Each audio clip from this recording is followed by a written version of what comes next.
All right, welcome back. Now let's switch gears to the battle in Buccos, who won again against the Cubs today, 2-1. And, you know, I want to start out with Adam Frazier, Ron. I think this guy needs to be in the lineup. He has a hot bat. You got to go with a hot bat right now. Hopefully they don't sit this guy.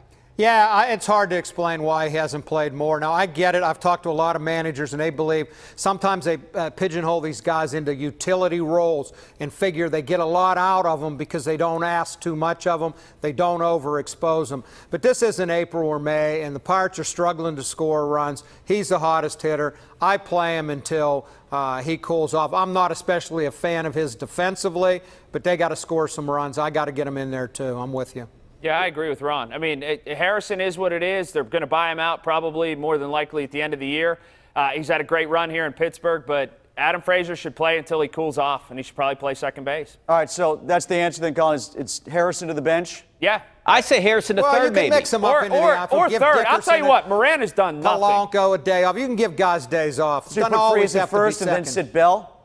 Cervelli. Maybe Cervelli at first. Diaz catching. Well, no, I mean, you could start moving guys around. How are we creating space for Frazier by forcing Cervelli in at first base? Well, he can play left field. He can play right field. If you're giving guys days off, second base. If you want to have him be the new Austin Meadows, like Meadows was earlier, and you're going to have him play, and then everybody else going to move around and have everybody take a day off in the outfield, so be it. But you know, they won a couple games in part because of defense and good pitching, and I thought Harrison had a couple good defensive plays this weekend. One to the forehand 2 nights ago and a nice play in front of the bag today. You know, I get it with Frazier. I just don't know who you comfortably sit for him all the time until the bat runs out. Frazier's no Harrison in the field. That's what I said. I don't have a lot of confidence in his defense, but they are really struggling to score runs until he cools off. I'm going to play him in left field for a day. I'm going to play him at second base maybe 2 out of 3 days. Get him in there until he cools off. Yeah, I'd keep him in the lineup. You could move Harrison to third base. I want to keep the hot bats in the lineup and figure out a way to do it. And the Pirates, obviously, they're versatile enough to do that.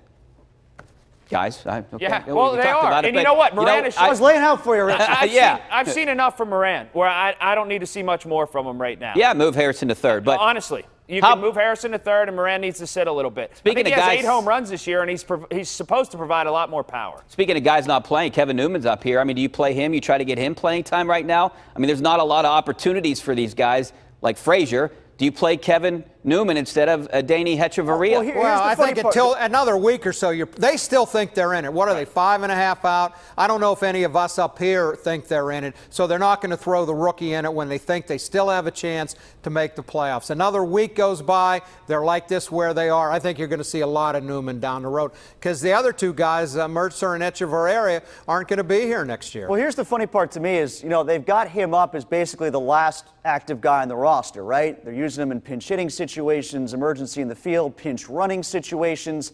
And yet when Sean Rodriguez was in that capacity, he had to play all the time. Like they were forcing him into the lineup. This is what they should have been doing with Esrod the whole time. You know, they asked the question, well, what are you going to do with him? Just have him play off the bench? Yes, is what you're doing with Newman now. That's what they should have been doing with Esrod. It's only been a couple days, though. I think they're going to get Newman plenty of playing time by the end of the season. I think that Hechavarria has been, I mean, he can pick it. He can He's really play good defense. And he was also hitting like 357 or something against lefties, which is why he played day after night. I could deal with it for one weekend because he hasn't hurt you. I think he's been okay. But it's weird to have Newman come up here and be essentially the backup shortstop. The other 2 shortstops aren't going to be here next year. You got to find out if Newman can be your guy every day. And Kramer at some point, too, after the roster's open. And if you're trying to find at-bats for Adam Frazier, you know, you got another guy up here that's supposed to be playing shortstop now. I know Frazier's not great at short either, but maybe that's it. Colin, speaking of not being here, Shane Baz isn't going to be with the Pirates. Does this trade look worse now after losing another top-end prospect? There's so much knee-jerk about this trade. You know, this will be, what, Archer's 4th start with the Pirates coming up tomorrow against Atlanta. Talk to me next year at about 2 months, 3 months into the season. Then I'll tell you what the trade is all about. Like, Shane Baz, who knows what he's going to be? Austin Meadows, who knows what he's going to be? Glasnow gets bombed, and it was like a merry-go-round yesterday. We couldn't hold any runners, same Glasnow, fell back down to earth. Archer has been a disappointment to this point in, you know, after the trade. We thought he'd be a lot better. but let's give it a little time. Everybody wants to always draw conclusions. I couldn't agree more with that. I mean, it's 3 starts. The third one was disappointing. The first one, nerves, adrenaline coming over. I'll give him that one. The second one, he was sick to the point they didn't even know until the morning of the game that he was going to be able to go. The other day, when he only got in, nobody out in the 6th inning, was disappointing to me. Shane Baz is 19. He's in A ball. There's so many hurdles between now and the big leagues. I'm still high on the trade. I'm not down on it yet. I want to see Archer pitch better tomorrow night, but they got a long way to go before this is sorted out. I liked them trying to get Archer. I said in advance the one guy I didn't want to see them give up was Meadows. I figured it was going to take one of their first-round picks to get him regardless. So Baz going there upon further review doesn't change my opinion. I just didn't want to see him give up Meadows to get him. Yeah, I still like the trade. All right, coming up next, we're going to take a break. We're going to go back to the NFL and the controversy of leading with the helmet and the penalties you've seen so far. All that and more coming up next on the #1 Cochran Sports Showdown.